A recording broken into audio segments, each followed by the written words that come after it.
Assalamualaikum warahmatullahi wabarakatuh. Saya Muhammad Surya Putra Ramaditya akan menjelaskan tentang filsafat teknologi menurut Don ID.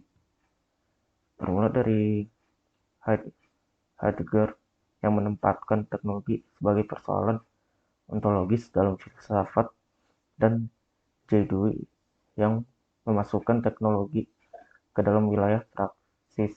Beberapa filsuf pun mulai menaruh perhatian khusus dalam bidang filsafat teknologi. Misalnya J. Ellul, Herbert Marcuse, dan Don ID. Namun, yang membedakan pemikiran Don ID dengan para filsuf lainnya yaitu ia berusaha untuk tidak terjebak dalam pemikiran yang terlalu ekstrim terhadap teknologi sebagai suatu entitas netral dan otonom yang bersifat determinis.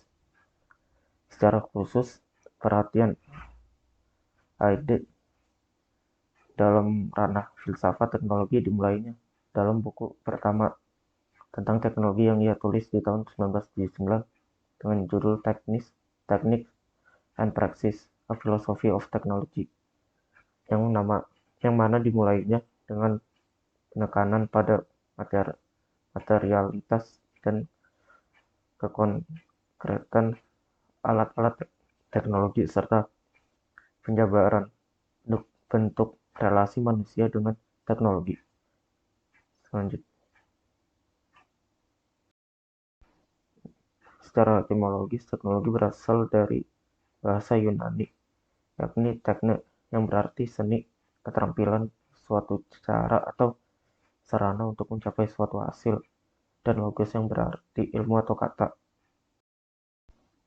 Dengan demikian, secara harfiah, teknologi dapat diartikan sebagai ilmu tentang cara atau sarana untuk mencapai suatu tujuan. Dalam kebudayaan Yunani kuno, penggunaan kata tekne selalu merujuk kepada dua makna. Pertama, kata tekne mengacu pada aktivitas atau kerajinan pemukang menggunakan tangan, serta seni pikiran dan seni halus. Dan yang kedua, kata tekne bermakna keterampilan atau keahlian dalam suatu bidang.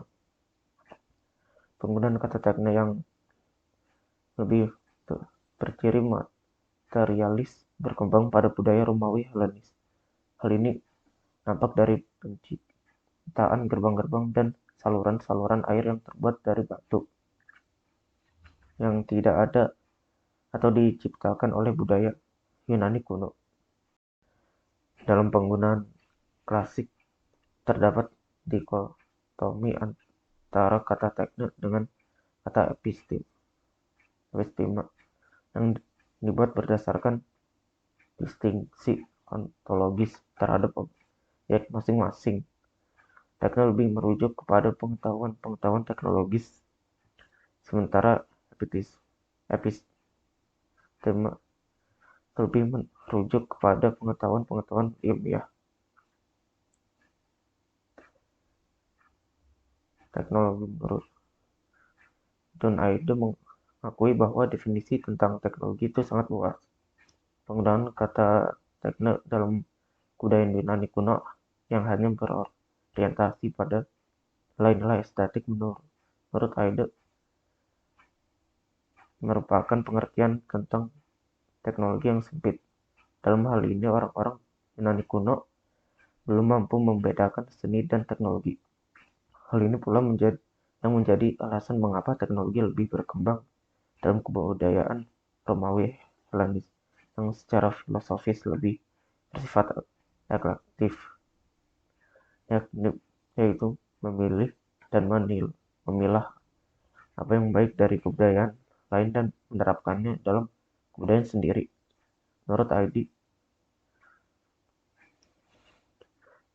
teknologi terdapat 3 ciri utama yang harus diperhatikan, yaitu pertama, teknologi harus memiliki komponen konkret yakni materi.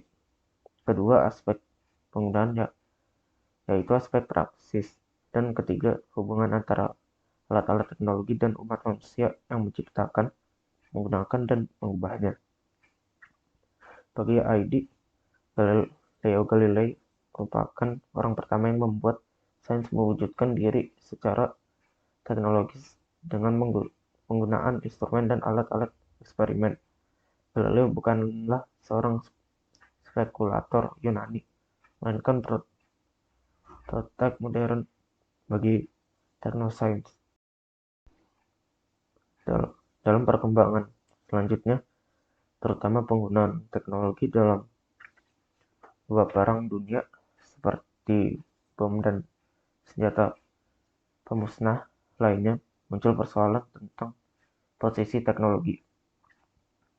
Hal ini terutama dipersoalkan oleh para kaum determinis sosial dan kaum determinis teknologis.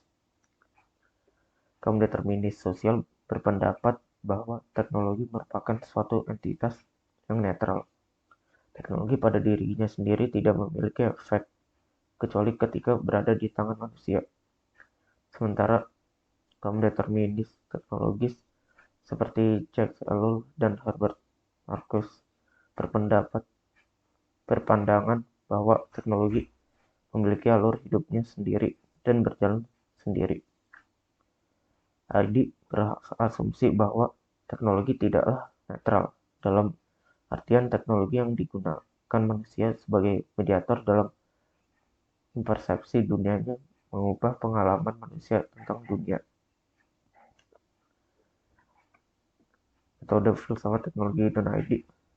Menurut ID, agar filsafat menjadi suatu filsafat teknologi, maka filsuf harus menempatkan teknologi sebagai fenomena utama untuk dikaji dan mampu menganalisisnya secara reflektif.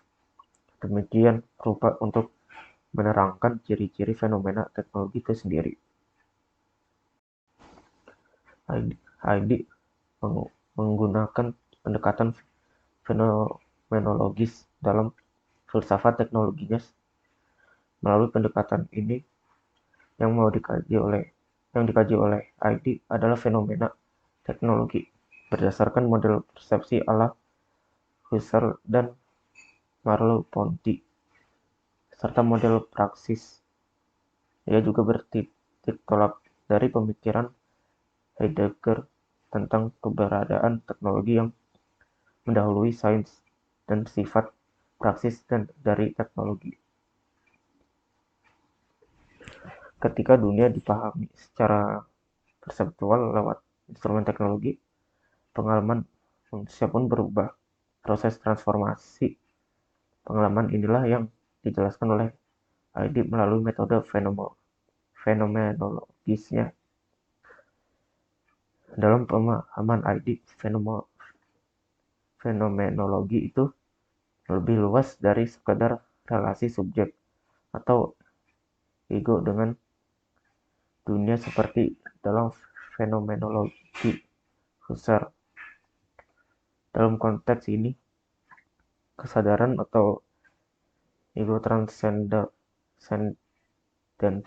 digantikan dengan tubuh dan instrumen teknologi yang bersifat relasional adalah subjek yang memahami dunia secara eksistensial dan penempatan instrumen dalam relasinya dengan tubuh merupakan manifestasi dari pembacaan atas realitas.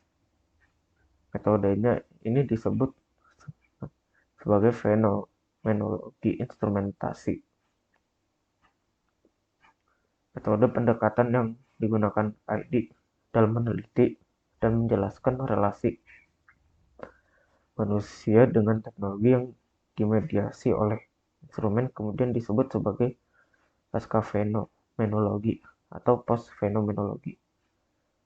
Fenomenologi ID meskipun masih menggunakan pengalaman, intuisi, dan mencari kompleksitas pengalaman, ia tidak lagi merujuk pada ego transcendental.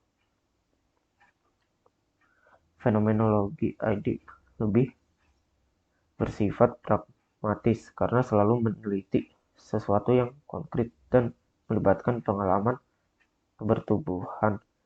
Ia juga berpijak pada pendekatan materialis yang melihat bahwa refleksi atas teknologi dapat menjadi titik tolak bagi pendasaran filsafat sains.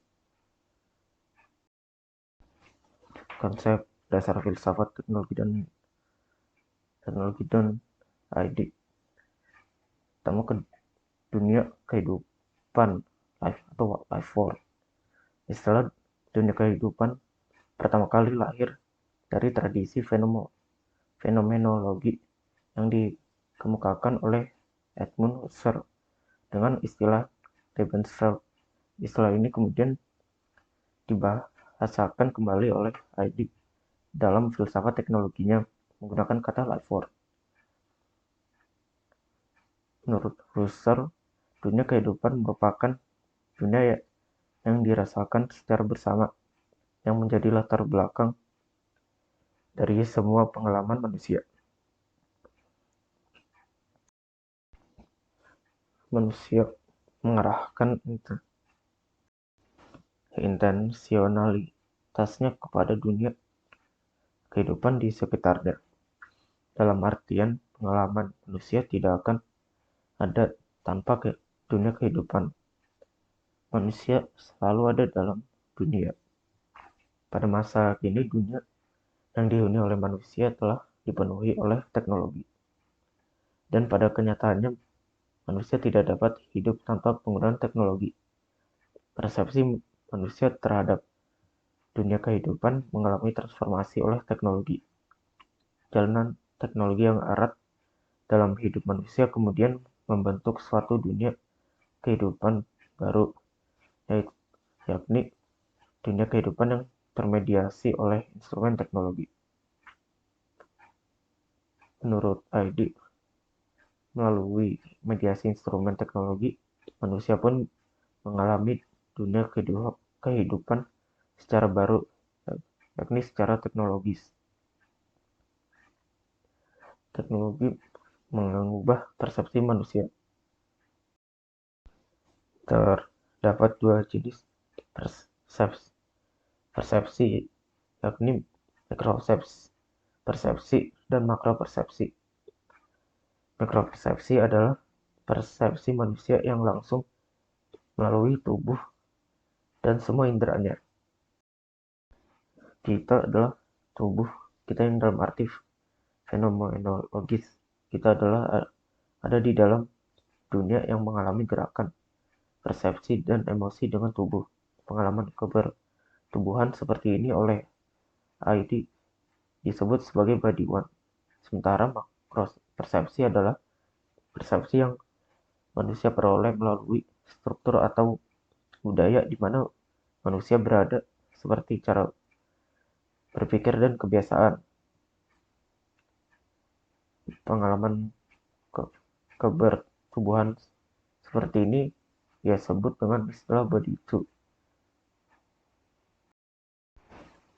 Setiap mikropersepsi telah tersituasikan dan tidak terpisahkan dari suatu makropersepsi, dan di antara body one dan body two terletak dimensi ketiga, yakni dimensi teknologi. Menurut Heidegger, dengan teknologi, cara mengalami dunia diubah secara ontologis. Berikut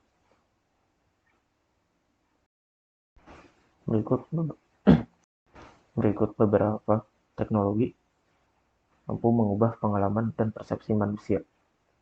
Pertama, teknologi mengubah persepsi waktu. Pada masa kini, waktu kita kenal melalui penciptaan alat-alat penunjuk waktu seperti arloji. Melalui arloji, konsep waktu diukur dan dihitung dalam satuan jam. Arloji menjadi alat teknologi yang sangat penting dan berpengaruh dalam perkembangan sejarah peradaban manusia, terutama di Barat. Dengan konsep ini, waktu pun dapat diukur dan dikuantifikasi. Dapat dilihat perbedaan yang mencolok pada masyarakat yang menggunakan arloji sebagai pengukur waktu dengan masyarakat yang tidak menggunakannya. Sebagai contoh, masyarakat petani bercocok tanam mengikuti pergerakan musim, per, per- peredaran matahari dan bulan. Tidak ada ketergantungan pada arloji sebagai alat penunjuk waktu untuk bercocok tanam.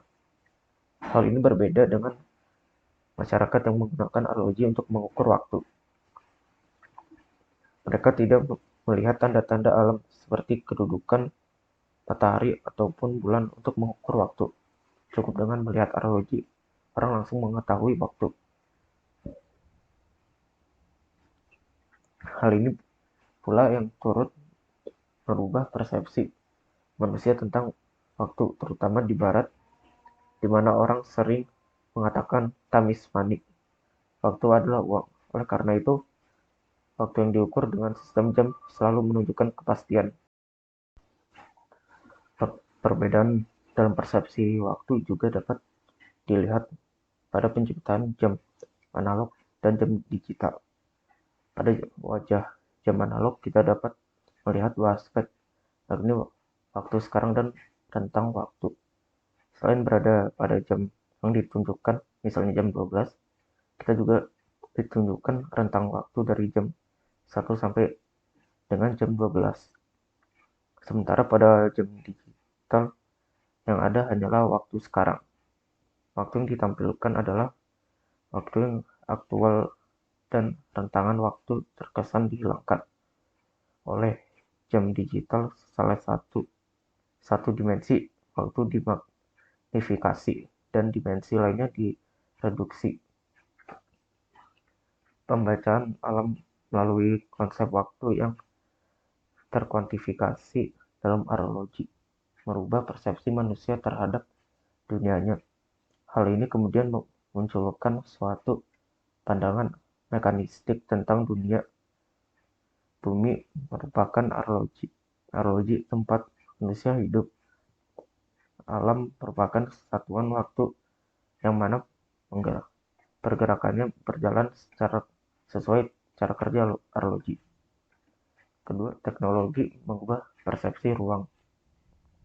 Teknologi mengubah persepsi manusia terhadap ruang mula terjadi setelah diciptakannya peta untuk melukiskan permukaan bumi. Di atas peta, ruang dibagi atas koordinat-koordinat dan garis-garis lintang dan garis bujur. Melalui peta, ruang diidealisasi dan dikuantifikasikan. Ruang dan lahan direduksi menjadi selembar kertas yang diberi nomor dan titik-titik koordinat. Oleh peta, bumi dibaca dari atas. Dalam membaca peta dibutuhkan juga suatu perspektif imajinasi yang lepas dari tubuh. Cara ini adalah cara melihat muka bumi dari suatu kedudukan yang tidak ditempati oleh pengamat. Cara melihat seperti ini meskipun masih menggunakan mikropersepsi, yakni menatap peta dengan tubuhnya, tetapi pengamat juga berimajinasi bahwa ia sedang berada di atas permukaan untuk melihat hamparan permukaan bumi di bawahnya. Contoh lainnya adalah bagaimana kita melihat melalui teleskop. Pengaturan lensa pada teleskop memagnifikasi benda-benda yang sangat jauh, yaitu benda-benda angkasa yang tak dapat dilihat secara jelas. Perubahan dalam cara melihat ini juga mengakibatkan perubahan dalam pencerapan ruang tubuh. Hal yang berubah adalah rasa kejauhan dan kedekatan terhadap objek penglihatan. Ruang tubuh berubah melalui teleskop. Apa yang pada kenyataannya jauh dilihat sebagai besar dan dekat. Terakhir, ketiga, teknologi tulisan mengubah bahasa. Sebagaimana perubahan persepsi waktu dan ruang, teknologi juga merubah persepsi manusia terhadap bahasa.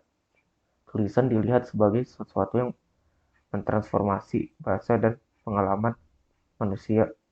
Persepsi dan pemahaman kita tentang bahasa pun ikut ditransformasi oleh tulisan. Dalam setiap kebudayaan selalu terdapat bahasa tulisan yang berbeda-beda dan yang menggunakan sistem huruf, tetapi ada juga yang menggunakan sistem gambar.